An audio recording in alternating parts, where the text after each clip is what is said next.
وما أرسلناك إلا رحمة للعالمين.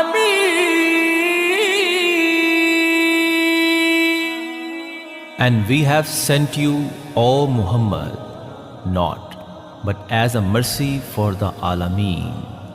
ए महबूब, हमने आपको तमाम जहानों के लिए रहमत बनाकर भेजा. ನಾವು ನಿಮ್ಮನ್ನು ಎಲ್ಲಾ ಲೋಕಗಳಿಗೆ ಕರುಣೆಯಾಗಿ ಕಳುಹಿಸಿದ್ದೇವೆ.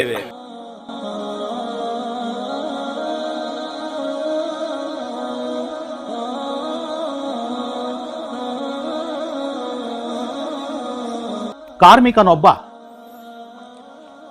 ಕೆಲಸ ಮಾಡಿ ಮುಗಿಸಿ ಆತನ ಬೆವರು ಆರುವ ಮೊದಲೇ ಕೂಲಿ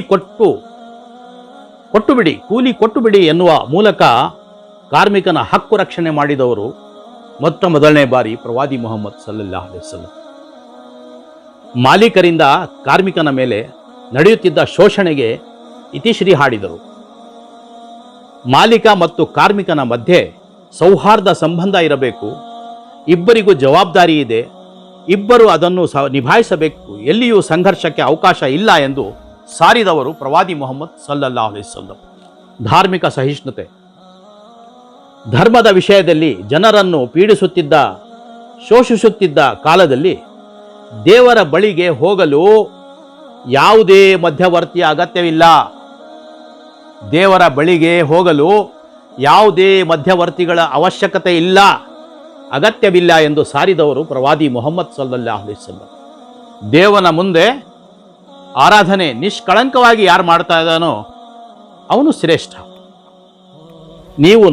ನಿಮ್ಮ ನೋವು ನಲಿವು ದುಃಖ ಸಂತೋಷಗಳಲ್ಲಿ ಆತನನ್ನು ಮಾತ್ರ ಕರೆದು ಪ್ರಾರ್ಥಿಸಿ, ನೆನೆದು ಪ್ರಾರ್ಥಿಸಿ ಎನ್ನುವ ಮೂಲಕ ಧಾರ್ಮಿಕ ಶೋಷಣೆಗಳಿಂದ ಜನರನ್ನು ಪಾರು ಮಾಡಿದವರು ಪ್ರವಾದಿ ಮುಹಮ್ಮದ್ ಸಲ್ಲಲ್ಲಾಹು ಅಲೈಹಿ ವಸಲ್ಲಂ.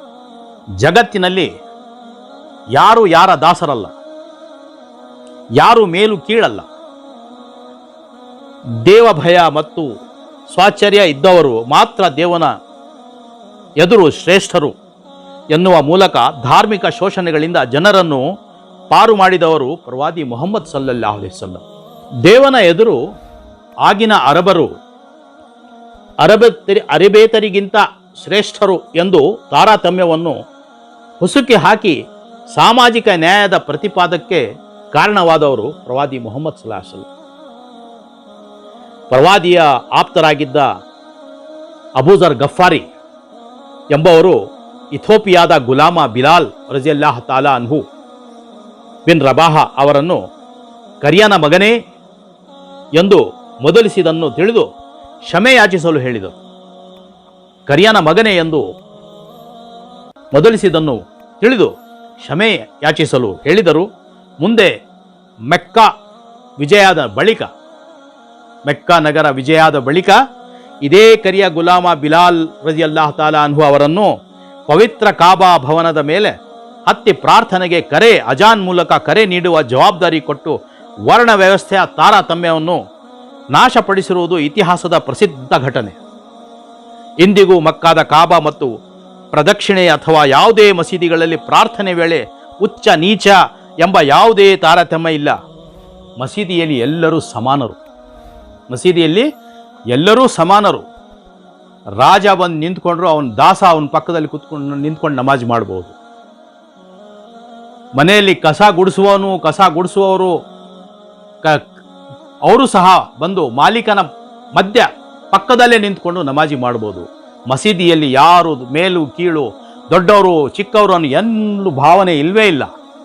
ಮಸೀದಿಯಲ್ಲಿ ಎಲ್ಲರೂ ದೇವರ ಮುಂದೆ ಎಲ್ಲರೂ ಸಮಾನ. ಈ ಪವಿತ್ರ ಖುರಾನ್ನಲ್ಲಿ ಇಡೀ ಜಗತ್ತಿಗೆ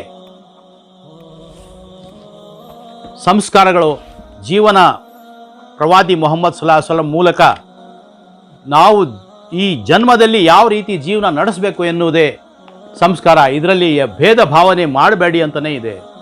ನನ್ನ ಈ ಅನಿಸಿಕೆಗಳನ್ನು ಇಲ್ಲಿಗೆ ಮುಕ್ತಾಯ ಮಾಡುತ್ತೇನೆ.